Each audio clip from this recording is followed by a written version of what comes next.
வணக்கம் சொந்தங்களே, நான் வந்து சென்னைக்கு கிளம்பிட்டேன் இன்றைக்கி காலையில். ஏன்னா 2-3 நாளாக கிளம்பலான்னு இருந்தேன்.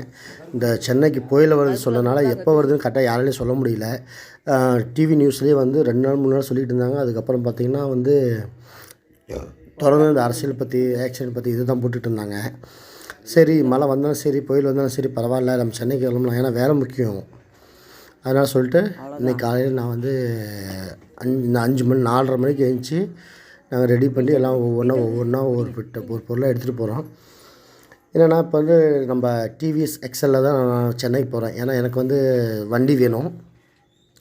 அதனால் இருக்கிற வண்டி இது தான் நம்மக்கிட்ட. அதனால் இதுலேயே சரி கிளம்பலாம் அப்படின்னு சொல்லிட்டு எல்லாம் ஒவ்வொன்றா எடுத்து என்னென்ன எடுத்து போகிறது, என்னென்ன எடுத்து போகிறதுன்னு ஒன்றுமே தெரியல. ஏன்னா அங்கே நமக்கு எல்லா பொருளும் தேவைப்படுது. சரி, ஓகே, அதனால் இன்றைக்கி வந்து கையில் சிக்கிறது எடுத்து போயிடலாம். ஏன்னா சில அங்கே ஏற்கனவே ரூமில் வந்து எல்லாம் பேசியாச்சு. அப்புறம் ஏற்கனவே அங்கே 2 பேர் இருக்கிறாங்க. அதனால் வந்து எனக்கு ஒன்றும் பிரச்சனை இல்லை. இருந்தாலும் நம்ம பொருள் நம்மக்கிட்ட இருக்குன்னு சொல்லிட்டு நான் காலையில் 4:30 மணிக்கு எழுந்துச்சி எல்லாம் ரெடி பண்ணி கிளம்பும்போது மணி 5:30 ஆயிடுச்சு. சரி, ஓகே, எல்லாம் பார்த்துட்டு, சரி பிள்ளைங்களை போய் பார்த்துட்டு, சரி நமக்கு வேலை முக்கியம். பிள்ளைங்களுக்கு ஸ்கூல் லீவ் விட போகிறாங்க, பரீட்சை முடிஞ்சுது. சரி, இருந்தாலும் பரவாயில்ல, அதாவது இந்த டிசம்பர் மாதம் எக்ஸாம் சொல்லுவாங்க இல்லையா, அதுதான். சரின்ட்டு அப்படியே கிளம்பியாச்சு. நம்ம பார்க்கலாம் என்ன பண்ண போகிறோம். கொஞ்சம் கஷ்டமாக தான் இருக்குது, ஊர் டு ஊர் போய் வேலை செய்கிறதுங்கிறது. ஆனால் நமக்கு இப்போ வருமானம் இல்லை. அதே காரணத்தால் நம்ம போய் தான் ஆகணும். கொஞ்சம் சொகுசாக வாழ்ந்துட்டு திடீர்னு வந்து நமக்கு கஷ்டம் வரும்போது தான் அதோட வழி தெரியும். சரி, ஓகே, அதெல்லாம் வாழ்க்கையில் நடக்கிறது தான். அதை நம்ம இப்போ பேச வேண்டாம். நம்ம வந்து எல்லாமே கடந்து வந்து பார்த்து தான், எதுவும் புதுசு ஒன்றும் கிடையாது வாழ்க்கையில். சரி, ஓகே, நான் கிளம்பியாச்சு. பார்க்கலாம் என்ன பண்ணுறாங்க, ஏது பண்ணுறாங்கன்னு ஒன்றும் தெரியல. பிள்ளைங்களை வந்து ஒய்ஃப் வச்சு சமாளிக்கணும். சரி, ஓகே, எப்படியாவது சமாளித்து தான் ஆகணும். ஆளுக்கு ஒரு பக்கம் இருந்தால் தான், வேலைக்குன்னு போனால் தான் இதை பண்ண முடியும். உள்ளூரில் வேலை, அதாவது என்னென்னா, ஒரு காலத்தில் வந்து கிராமத்தில் இருந்த தொழில் இப்போ சிட்டியில் இருக்கிறவங்க கூட ஃபாலோ பண்ண ஆரம்பிச்சிட்டாங்க. ஆனால் கிராமத்தில் இருக்கிறவங்களாம் அதுக்கு அடியோடு மறந்துட்டாங்க. எண்ணெய் வைத்தியம், அதாவது இப்போ வந்து சென்னையில் பார்த்தோம்னா மசாஜின்னு தான் மசாஜ் வைத்தியம். கிராமத்தில் வந்து எண்ணெய் வைத்தியம் சொல்லுவோம். இப்போ மெட்ராஸில் வந்து மசாஜ் வேலை அப்படின்னு சொல்லுவாங்க. அதான் சரி, அந்த வேலை கிடைச்ச வரைக்கும் கிடைக்கட்டுமே அப்படின்னு சொல்லிட்டு கிளம்புறோம். சரி, பார்க்கலாம் அந்த வாழ்க்கை எப்படி இருக்குதுன்ட்டு. ஏன்னா இங்கே குடும்பத்தோடு இருந்துட்டு எல்லா வாழ்க்கையும் நல்லா சிம்பிளாக வாழ்ந்துட்டு அங்கே போயிட்டு தனியாக வாழ்கிறதுங்கிறது புதுசு ஒன்றும் கிடையாது. வாழ்க்கையில் பல தடவை பல முறைகள் அப்படி நடந்த சம்பவம் தான். இப்போ நடக்கிறது எதுவுமே எனக்கு ஒன்றும் புதுசு கிடையாது. ரொம்ப வருஷமாக நடந்துகிட்ருக்கிறது தான். இருந்தாலும் ஒரு ஃபேமிலிக்குள்ளேயே இருந்துக்கிட்டே இருக்கிறது ஒரு சந்தோஷம். அந்த குழந்தைங்க பார்த்துக்கிட்டு வீட்டில் ஃபேமிலியோடு இருந்துக்கிட்டு அப்படி இருந்தோம்னா அது ஒரு சந்தோஷம். இப்போது சந்தோஷத்துக்காக நம்ம தொழில் ஒன்றும் பண்ண முடியாமல், ஏன்னா வேலை இல்லாமல் எனக்கு நிறையா லாஸ் ஆகிருக்குது. நான் வந்து இங்கே தொழிலை சொந்தமாக ஆரம்பிக்கலான்னு சொல்லிட்டு நிறையா விஷயங்கள் பண்ணியும் ஒன்றும் பிரயோஜனம். சரி, நான் இப்போ கிளம்பியாச்சு. இப்போ இங்கேருந்து கிளம்பும்போது கிளம்புற வீடியோ தான் எடுக்கப்பட்டிருக்குது. இந்த வண்டியில் இங்கேருந்து அவ்வளோ தூரம் போகணுங்கிறது நடக்காத காரியம். ஏன்னா 350 கிலோமீட்டர் வருது. இது 40 கிலோமீட்டர் ஸ்பீடில் தான் இந்த வண்டி போகும். ஆனால் நம்ம அப்படியே சுலவாக நின்று தான் போகணும். சரி, பார்க்கலாம் எங்கே நிற்ப பொண்ணு.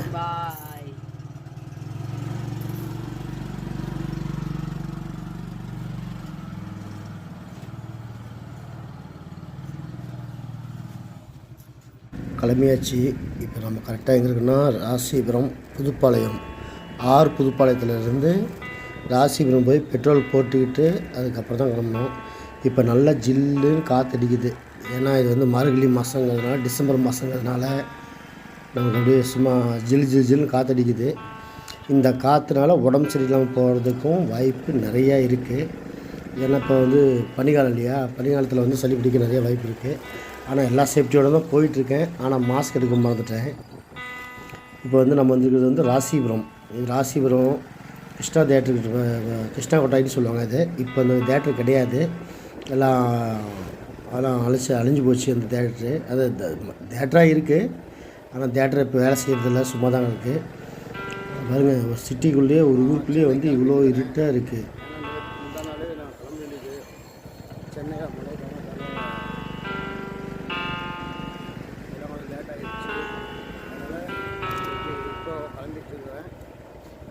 ராசிபுரத்துக்கு வந்து ராசிபுரம் பெட்ரோல் பங்க் போயிட்டு பெட்ரோல் போட்டுக்கிட்டு இப்போ நம்ம வந்து ராசிபுரம் பழைய பஸ் ஸ்டாண்டு ரவுண்டானா, அதாவது இங்கே தான் வந்து பக்கத்தில் தான் போலீஸ் ஸ்டேஷனு, அதை தாண்டி தான் பெட்ரோல் பங்க்கு. பெட்ரோல் பங்க்கில் போய் பெட்ரோல் போட்டுக்கிட்டு டேங்க் ஃபில்லப் பண்ணிக்கிட்டு தான் நம்ம கிளம்ப போகிறோம்.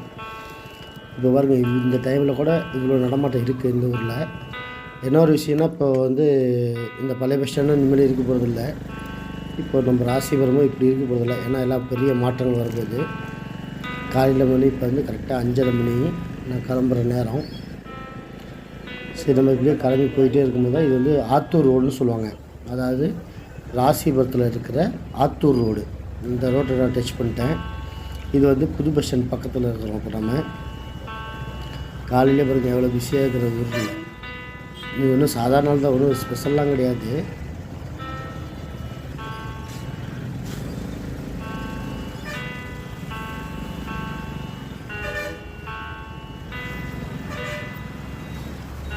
இப்போ வந்து இந்த பஸ்ஸு வந்து ராசிபுரம் பஸ் ஸ்டாண்டுக்குள்ளே உள்ளே போக போகுது.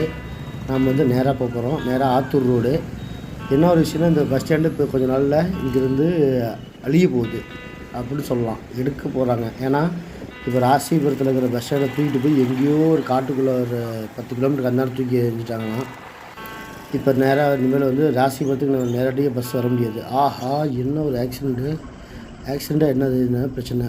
வண்டி வந்து ஏதோ ரோடு பள்ளமாகி இறங்கி வண்டி அப்படியே தொங்கிட்டு இருக்குது.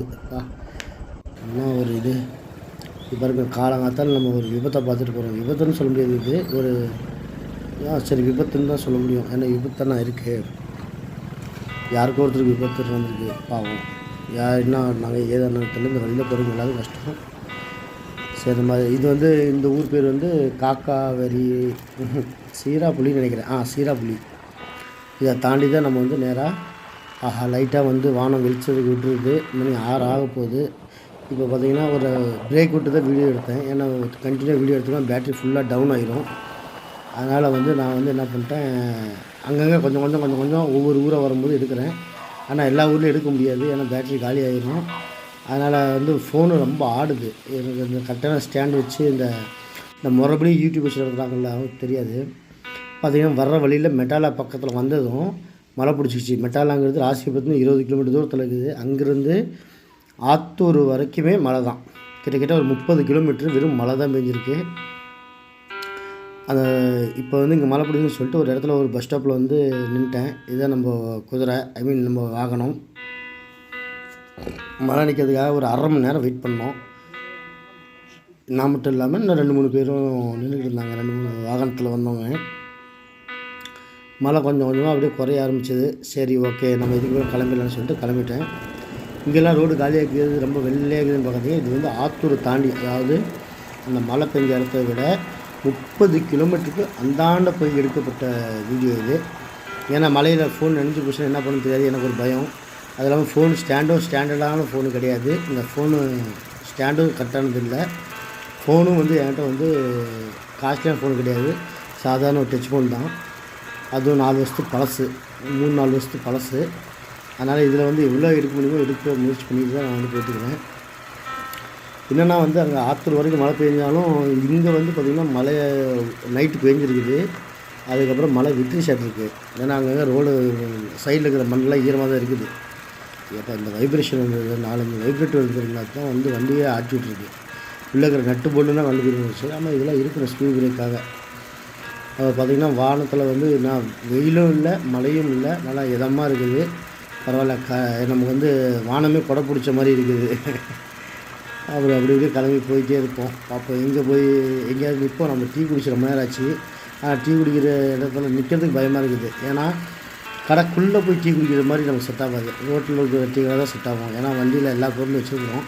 காஸ்ட்லியான பொருள் இல்லை, நமக்கு இருக்கிற பொருள் தான் காஸ்ட்லியானது. அதனால தான் நான் வந்து வீடியோ வந்து நான் ஸ்லோவாக தான் போகிறேன். அதாவது இந்த வீடியோ கொஞ்சம் ஸ்பீடு பண்ணியிருக்கிறேன். ஏன்னா வந்து ரொம்ப இந்த வண்டியில் வந்து 40 கிலோமீட்டருக்கு மேலே ஸ்பீடாக ஓட்ட முடியாது. அது உங்களுக்கே தெரியும். XL 100 அவ்வளோதான் போவோம். சரி, நான் அடுத்த ஸ்டாப்பில் வரும்போது நான் உங்கள்கிட்ட கண்டினியூ பண்ணுறேன்.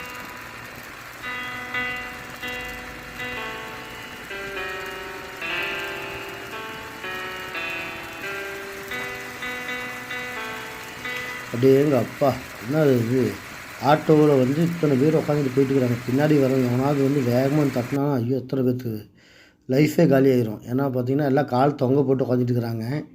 இதில் வந்து என்ன ஒரு ஆபத்துனா யாராவது வந்து சடனாக பிரேக் டவுன் ஆகி ஏதாவது ஆயிடுச்சுன்னா பின்னாடி வரவங்க சாத்திடுவாங்க. அது இல்லாமல் இது ஆட்டோ வந்து மேக்ஸிமம் லெஃப்ட்டில் தான் போகணும். ஏன்னா ஹை ஸ்பீடில் போகிற கார் மட்டும்தான் ரைட் சைடில் போகணுன்னு ரூல்ஸ் இருக்குதுன்னு சொல்கிறாங்க. ஆனால் எனக்கு ஒன்றும் புரியல, எப்படி போகிறாங்கன்னு தெரியல. அது இல்லாமல் இந்த மாதிரி வண்டியில் உட்காந்துட்டும் போகக்கூடாது. அப்படியே உட்காந்துருவோம் உள்ளே உட்காந்துட்டு என்னது டோரை போட்டுட்டு உள்ளே கூட உட்காந்துட்டு போனால் கூட பரவாயில்ல. வெளியே கால் தொங்க போட்டுட்டு உட்காந்துட்டு போகிறாங்க. டேஞ்சரான டிரைவிங் இது. ஏன்னா யாராவது நீங்கள் கரெக்டாக போனால் கூட பின்னாடி வர யாராவது வந்து தப்பாக ஓட்டி ஏதாவது ஆக்சிடென்ட் பண்ணாங்கன்னா கூட பின்னாடி உட்காந்து அத்தனை பேர்த்தோட லைஃபும் காலி. ஏன்னா கால் அப்படியே கட் ஆகிரும். தப்பிச்சு ஓட முடியாது, ஒன்றும் பண்ண முடியாது. அது இல்லாமல் அது வேறு ஃபுல்லாக ரைட்டில் வேறு ஏறி போகிறாரு. ஹை ஸ்பீடில் போகிற ரோடு அது.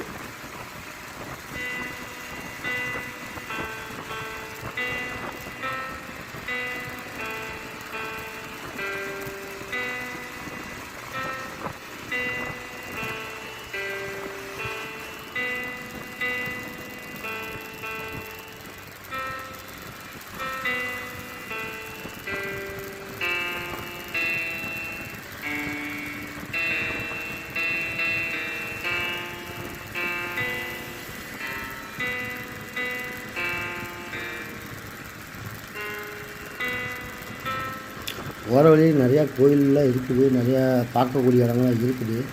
ஆனால் நம்ம நின்று போனோம்னா வேலைக்கு ஆகாது. ஏன்னா இப்போ வந்து காலைல 5:30 மணிக்கு கிளம்பி சாயங்காலம் எத்தனை மணி ஆகும்னு சொல்ல முடியாது. ஏன்னா வந்து நான் 40 கிலோமீட்டர் ஸ்பீடு போகிறதுனால அது மேக்ஸிமம் பார்த்திங்கன்னா 4 மணி 5 மணி ஆயிரும்.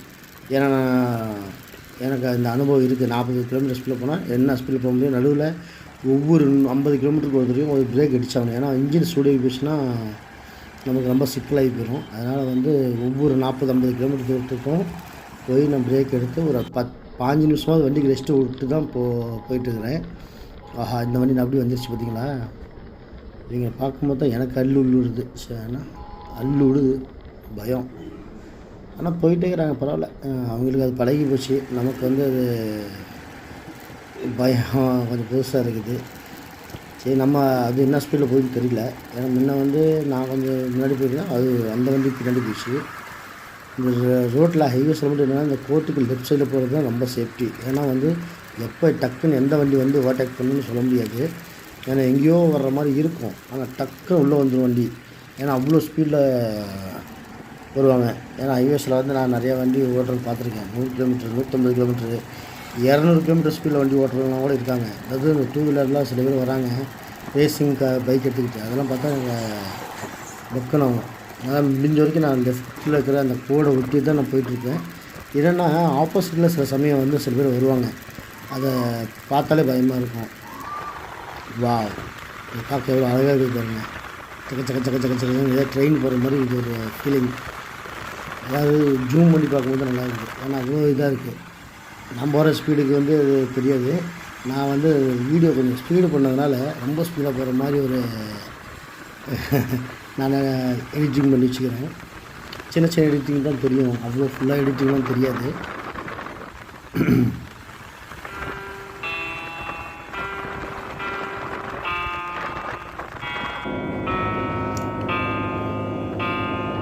நான் ஹெல்மெட் தான் போட்டுட்டு ஓட்டுறேன். இப்போ இந்த வீடியோக்காக ஒரு ஷார்ட்டுக்காக நான் வந்து சும்மா அந்த ஹெல்மெட்டை கழட்டி வச்சு ஓட்டுறேன். நான் ஹெல்மெட் இல்லாமலாம் வண்டி ஓட்ட மாட்டேன். ஏன்னா எப்போவுமே ஹெல்மெட் என் தலையில் இருந்துகிட்டே இருக்கணும். அது எனக்கு அப்படியே பழகி போச்சு. வண்டி ஓட்டினா ஹெல்மெட் மாட்டணுங்கிறது. அது இந்த வீடியோ ஒரு ஷார்ட் எடுக்கிறதுக்காக சும்மா கொஞ்சமாக வந்து வீடியோ எடுக்கிறதுக்காக வந்து கிளிப் எடுக்கிறது. ஏன்னா கிளிப்பா என்ன சொல்லுவாங்க, அது எடுக்கிறதுக்காக போட்டு திரும்ப நான் வந்து பழையபடிக்கு இது மாட்ட ஆரம்பிச்சிட்டேன். ஓட்ட ஆரம்பிச்சிட்டேன் ஹெல்மெட்டை போட்டுக்கிட்டு. இந்த இடத்துல தான் கொஞ்சம் டேஞ்சர் ஆகிடுச்சு எனக்கே தெரியாமல். நான் போயிட்டே இருக்கும்போது இது டக்குன்னு பார்த்திங்கன்னா பின்னாடி இருந்து சந்து பொந்தெல்லாம் பூந்து வர்றாங்க. அதை பாருங்கள், அங்கே எவ்வளோ கேப் இருக்குது. லெஃப்ட்டில் ஓவர்டேக் பண்ணுறாங்க. இதுதான் எனக்கு புரியவே மாட்டேங்குது.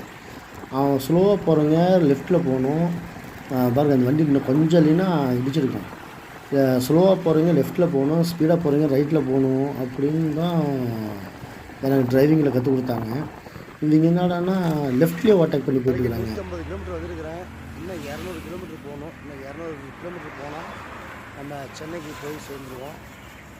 அதுக்குள்ளே ஒரு முடியெலாம் வந்து நிற்கிது அப்படியே. ஆனால் கீழே சொன்ன மாதிரி தான் 150 கிலோமீட்டர் வந்துட்டேன். இன்னும் 200 கிலோமீட்டர் போகணும். இன்னும் 200 கிலோமீட்டர் போனால் நம்ம சென்னைக்கு போய் ரீச் ஆகிடலாம். இது மாதிரி ராங் ரூட்லலாம் வராங்க. இதெல்லாம் பார்த்தா அப்புறம் எப்படிங்க நம்ம வந்து நிம்மதியாக வண்டி ஓட்டுறது? நம்ம லெஃப்ட்டில் விட்டு நம்ம வந்து அந்த கோட்டுக்குள்ளேயே போகணுன்னு ஆசைப்படுறோம். ஆனால் இவங்க என்னென்னா லெஃப்ட்டில் வந்து ராங் ரூட்டில் வேறு வராங்க. அதுவும் ஹைவேஸில் நம்ம டக்குன்னு கட் பண்ணி எடுக்கும்போது பின்னாடி வந்து எதனா சாத்தினா கூட சொல்ல முடியாது. யாரையும் அவங்களும் கூட சொல்ல முடியாது, நம்மளும் ஒன்றும் பண்ண முடியாது. ஆனால் எதில் வந்தவங்க ஒன்றும் முடியாதுன்னு போயிட்டே இருப்பாங்க. நாம் வேறு இடத்துக்கு போயிட்டே இருக்க வேண்டியது ஹாஸ்பிட்டல் போயிட்டு. நம்ம முடிஞ்சளவுக்கு லெஃப்ட்டு பிடிச்சி தான் நான் ஓட்டுறோம். ஆனால் வந்து நம்ம கரெக்டாக, அதாவது என்ன பிரச்சனைனா இங்கே தப்பாக இருக்கிறவங்களுக்குலாம் எந்த பிரச்சனையும் வரதில்லை. கரெக்டாக இருக்கிறவங்க தான் எல்லா பிரச்சனையும் வருது. மேம்பாலம் கீழே வந்து ஒரு ஆறு போகுது. இது வீடியோ எடுக்கணும்னு ரொம்ப ஆசைப்பட்டாலும் அந்த இடத்துல எங்கேயும் நிப்பாட்ட முடியாது வண்டியை. ஏன்னா வந்து ஒரு நிப்பாட்டுறதுக்கான ஸ்பேஸ் அந்த இடம் கொடுக்கல அந்த இடத்துல. இல்லைன்னு சூப்பராக ஒரு வீடியோ எடுத்துருக்கேன். ஏன்னா நல்லா தண்ணி போகிற மாதிரி இருந்துச்சு. கொஞ்சம் தண்ணியும் போகுது, கொஞ்சம் மண்ணலும் இருக்குது. ஆனால் தண்ணி போகுது. அது நல்லா இருந்துச்சு பார்க்குறதுக்கு. நானே எட்டி தான் பார்த்துட்டு வரேன். ஏன்னா இந்த மாதிரி இடங்களில் நான் நிறைய இடத்துல நின்று வீடியோ எடுக்கணும், ஃபோட்டோ எடுக்கணும் நிறைய ஆசை இருக்குது. ஆனால் ஒரே ஆளாக எல்லாமே பண்ண முடியல. அதோட முக்கியம் இந்த ஹைவேஸில் சேஃப்டி கிடையாது. ஏன்னா ஹைவேஸ் இல்லையா, எங்கே நிப்பாட்டுறதுக்கு இடம் கிடையாது, ஒன்றும் கிடையாது. நிப்பாட்டக்கூடிய இடத்துல எதுவுமே கிடையாது. கரும்பு, ஆஹா பொங்கலே வரல. இன்னும் பொங்கலுக்கு நாள் இருக்குது. அதுக்குள்ளே பொங்கல் கரும்பு வந்துருச்சு. பரவாயில்ல. இதெல்லாம் கரும்பு கடை எல்லாம் வரிசையாக ரோட்டில் வரிசையாக போட்டு வச்சுக்கிறாங்க. அந்த கிராமத்தில் இந்த வெள்ளாமை பண்ணுறாங்க இல்லையா, அவங்ககிட்ட வாங்கிட்டு வந்து இங்கெல்லாம் வந்து வியாபாரம் பண்ணுறாங்க. சவுண்ட் வந்து உங்களுக்கு தெரில. சரி, ஓகே. இந்த கரும்பு வியாபாரிங்கெலாம் வந்து இங்கே விற்கிறாங்க, நல்லாயிருக்கும். நான் வாங்கிட்டு போய் யாருக்கு கொடுக்க போகிறேன்? நமக்கு எல்லாம் ஃபேமிலி தான் விட்டுட்டு தான் நம்ம வேலைக்கே போகிறோம். அப்புறம் நம்ம கரும்பு வாங்கிட்டு போய் யாருக்கு கொடுக்க போகிறோம்? நம்ம தனியாக வாங்கி சாப்பிட்ற அளவுக்கு நமக்கு அந்த அளவுக்குலாம் ஆசை கிடையாது.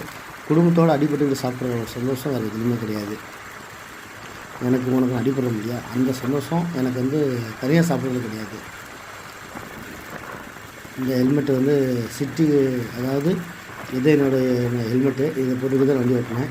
காதில் இருக்கிறது வந்து இயர்ஃபோன் கிடையாது. இந்த காற்று சவுண்டு வந்து காதில் வந்து உருன்னு வந்துக்கிட்டிங்களா, அது வராமல் இருக்கிறதுக்காக மெடிக்கலில் வந்து இது வாங்கினேன்.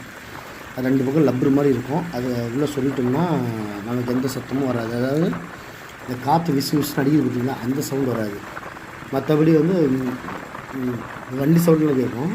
அந்த காற்றோட விசுன்னு ஒரு சவுண்டு அது வராது. அதுதான் மெயினாக இது வாங்கினது.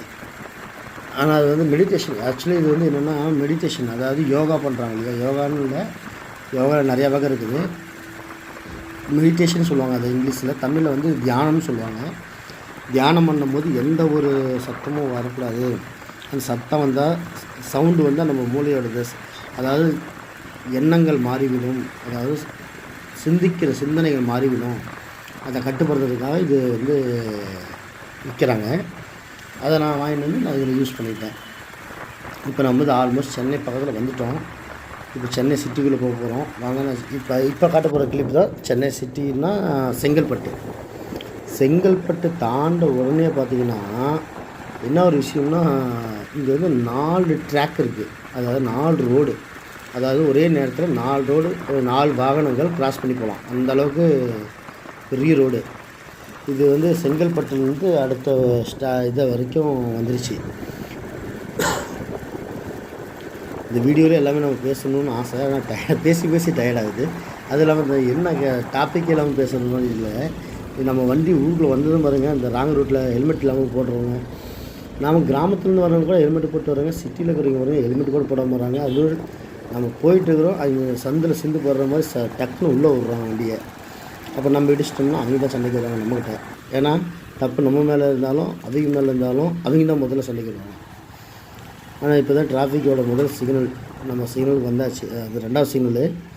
இங்கே தான் சிக்னல் வந்து கொஞ்சம் ஃபாலோ பண்ணுறாங்க. பரவாயில்ல. இனிமேல் ஊர்லேருந்து வந்ததுக்கப்புறம் இனிமேல் சென்னையில் எப்போ பார்த்தாலும் இந்த சிக்னலுக்கு கூடியே போராடிட்டு இருக்கணும். ஏன்னா அங்கெல்லாம் வந்து சிக்னல் இருக்குது, எங்கேயாவது ஒன்று இருக்கும், ரொம்ப க்ரௌடாக இருக்குது. அதுவும் ராசிபுரத்தில், அதாவது நாமக்கல் ராசிபுரத்தில் எங்கேயுமே சிக்னலே கிடையாது. போட்டிருந்தாங்க. அப்போது அது தேவை இல்லைங்கிறதுனால வந்து எல்லோ லைட்டு மட்டும் போட்டு விட்ருவாங்க. ஏன்னா வந்து அங்கே வந்து அந்தளவுக்கு ரஷ்யம் கிடையாது, கூட்டமும் கிடையாது. ஏதாவது கோயில் திருவிழா இந்த மாதிரி வந்து எதாவது மீட்டிங்கு அப்படின்னா மட்டும் கொஞ்சம் ஹெவியாக ஸ்ட்ராங் பண்ணுவாங்க, தேவை என்றால் மட்டுமே. இங்கே வந்து டிராஃபிக்கான ஊர், அப்போ இங்கே எப்போவுமே தேவைப்படும். இப்போ நம்ம எங்கே இருக்கோம்னா கரெக்டாக இந்த சென்னை சிட்டிக்குள்ளே போகிறதுக்கு ஒரு ரோடுக்கும் சென்னைக்கு வெளியில் போகிறதுக்கு ஒரு ரோடு இருக்குது. அதாவது நேராக இது வந்து மதுரை வாயில் போகிற ரோடுன்னு சொல்லுவாங்க, மதுரை வாயில் ரோடு. இந்த ரோட்டில் வந்து நான் வண்டி பிடிச்சிட்டேன். ஏன்னா அதில் போனால் சிட்டிக்குள்ளே போனோம்னா ஃபுல்லாக டிராஃபிக் இருக்கும், ஒரு பிரச்சனை. 2வது கிலோமீட்டரும் அதிகம். இங்கே வரும்போது பார்த்திங்கன்னா இந்த ஒரு மேம்பாலத்தில் வந்து நின்னேன். இங்கே பார்த்தோம்னா ஏதோ ஒரு கட்சி கொடி இருக்குது. இது வந்து அநேகமாக விஜயோட கட்சி கொடி நினைக்கிறேன். சிவப்பு மஞ்சள் ரெண்டுமே இருக்குது. இது வந்து விஜயோட கட்சியாக இருக்குது. இங்கே மீட்டிங் நடக்கும் போல் இருக்குது. ஃபுல்லாக கொடி இருக்குது. நான் வந்து இந்த மேகத்தை பார்த்தா நின்னேன். எவ்வளோ அழகாக இருக்குது பாருங்கள் இந்த மேகம். மேகத்தை பார்க்கும்போது எனக்கு ஊர் ஞாபகம் தான் வருது. வந்த சென்னைக்கே என்ன முழுசாக போய் சேரல, அதுக்குள்ளே ஊர் ஞாபகம் வருது. ஏன்னா எனக்கு வந்து இந்த இயற்கை ரொம்ப பிடிக்கும், அதோட ஒன்றி வாழ்ந்தவன் நான். இப்போ வந்து இயற்கை இப்படி தான் நான் ரசிக்கணும். மொட்டை மாடியில் ஏறிக்கிட்டு, இல்லைன்னா ஏதோ ஒரு பாலத்து மேலே ஏறிக்கிட்டு இப்படி தான் நான் செல்ஃபி எடுத்துகிட்டு இருக்கணும். இனிமேல் இப்படி தான் பார்க்கணும். இனிமேல் எப்போ ஊருக்கு போகிறோமோ இப்போ பார்த்துக்கலாம். மூஞ்சி பாருங்க எவ்வளோ கருப்பாக இருக்குது. அப்போ அங்கேருந்து வண்டி ஓட்டிகிட்டு வந்ததுனால அந்த இதாக இருக்குது. வெயில் வந்துருச்சு. காலையில் எங்கன்னா புயல் அடிக்குதுன்னு சொல்லிட்டு இருந்தாங்க, அதை நான் சொல்ல மாட்டேன். அவங்க புயல் அடிக்குது, பயங்கரமாக மழை பெய்ய போகுது அப்படி சொன்னாங்க. ஆனால் பார்த்தோம்னா இப்போ ஓரளவுக்கு பரவாயில்ல. நான் வந்த அதாவது நம்ம வர நேரத்துக்கும் இங்கே வெளிச்சம் விடுற நேரத்துக்கும் கரெக்டாக இருக்குது. இது வந்து பார்த்திங்கன்னா போரூர் ஏரி எவ்வளோ ஃபுல்லாக தண்ணி நிற்கிது. இது வந்து அங்கங்கே வந்து வண்டி நிற்கிது பார்த்திங்களா, வண்டி. அப்புறம் வந்து ஆளுங்கலாம் உள்ளே நிற்கிறாங்க. எதுக்குன்னா மீன் பிடிக்கிறாங்க. தூண்டில் போட்டு மீன் பிடிச்சிருக்கிறாங்க. அங்கேயே அந்த வீடியோ இருக்கிற இடத்த, அந்த பசங்க இருக்கிற இடத்துல சொல்லியிருக்கலாம். அப்புறம் இங்கே கூட 3 வண்டி நிற்கிது. இது எல்லாமே வந்து பார்த்திங்கன்னா நம்ம மீன் பிடிக்கிற பசங்க. அதாவது டைம் பாஸ்க்காக மீன் பிடிக்கிறாங்க. இவங்க வந்து மீன் பிடிக்கிறவங்க கிடையாது. இது வந்து பொழுதுபோக்காக மீன் பிடிக்கிற பசங்க. இந்த போரூரில் இருக்கிற லோக்கல் பசங்க இருப்பாங்க இல்லையா, அவங்க வந்து பிடிக்கிறாங்களாட்டுக்குது. ஆனால் பார்த்திங்கன்னா தண்ணி பாருங்கள் எவ்வளோ தண்ணின்னு. எப்பா இவ்வளோ பெரிய ஏரியா. இந்த மாதிரி எல்லா இடத்துலையும் ஒரு ஏரி இருந்துச்சுன்னா தண்ணி கொஞ்சமே வாழ்க்கையில் எப்போவுமே வராது. எங்கள் ஊர் சைடில் கூட ஏரியெலாம் இல்லைங்க, எல்லாம் ஏரியெல்லாம் மூடிட்டாங்க. ஏரியே இல்லை. அது அப்படியே 1-2 ஏரி இருக்குதுன்னா அது தண்ணி கிடையாது. அது என்ன காரணம்னு எனக்கு தெரியாது. ஏன்னா ஃபஸ்ட்டுலாம் வந்து ஏரியில் வந்து நான் தண்ணி நிறையா பார்த்துருக்கேன். ஒவ்வொரு ஏரியிலும் நான் கற்றுக்கிட்டதே ஒரு ஏரியில் தான். ஒரு வேளை சிட்டிக்குள்ளே வந்து வீட்டுக்குள்ளேயே வந்துட்டேன். இது வந்து நம்ம ஹவுஸ் ஓனரோட டாகு. அதனால் கொஞ்ச நேரம் பழகணும் அப்படியே நல்லா அட்டாச் ஆகிடுச்சு நமக்கு. ஏதோ ரொம்ப நாள் பழகின மாதிரி ஏதோ ஃபீலிங் அதுக்கு. பரவாயில்ல, எனக்கு எங்கே போனாலும் இந்த விலங்குகளோட பாசங்கள் கிடைச்சிடும். நாய், பூனை, மாடு, ஆடு இதோட பாசங்கள்லாம் எனக்கு ரொம்ப பிடிக்கும். என்ன பண்ணுறது, நம்ம அதோடு சேர்ந்து ஒன்றி இயற்கையோடு ஒன்றி வாழ்ந்தவங்களாச்சே. இப்போ திடீர்னு வந்து எல்லாமே மாறிடுச்சு. பரவாயில்ல, நம்ம இந்த வீடியோ முடிச்சுக்கிறேன். ஏன்னு கேட்டிங்கன்னா வர வழியில் ஃபோன் சுவிட்ச் ஆஃப் ஆகிடுச்சு. அதனால் சார்ஜ் போட்டுட்டு கொஞ்சம் வீடியோ எடுத்தேன். அதுதான் அந்த கேப்பில் தான் நான் இந்த டாக் கூட நான் பழகினதை வந்து வீடியோ எடுக்க முடியல. ஏன்னா பயங்கரமாக சவுண்டு பிடிச்சி போயிடுச்சு. இப்போ வந்து நல்லா அட்டாச் ஆகிடுச்சு. ஏன்னா வந்து ஃபோன் சுவிட்ச் ஆஃப் ஆகுது. நான் கொஞ்சம் நிறைய வீடியோ எடுத்துருப்பேன், சிட்டிக்குள்ளே வந்தது எல்லாமே எடுத்திருப்பேன். அப்போ எடுக்க முடியல. இதுதாங்க நம்ம இருக்க போகிற வீடு. இனிமேல் இங்கேருந்து நம்ம வீடியோ நிறைய எடுப்போம், நிறையா விஷயங்கள் நம்ம பேசுவோம். பல விஷயங்கள் வந்து இருக்குது. இதை வந்து நம்ம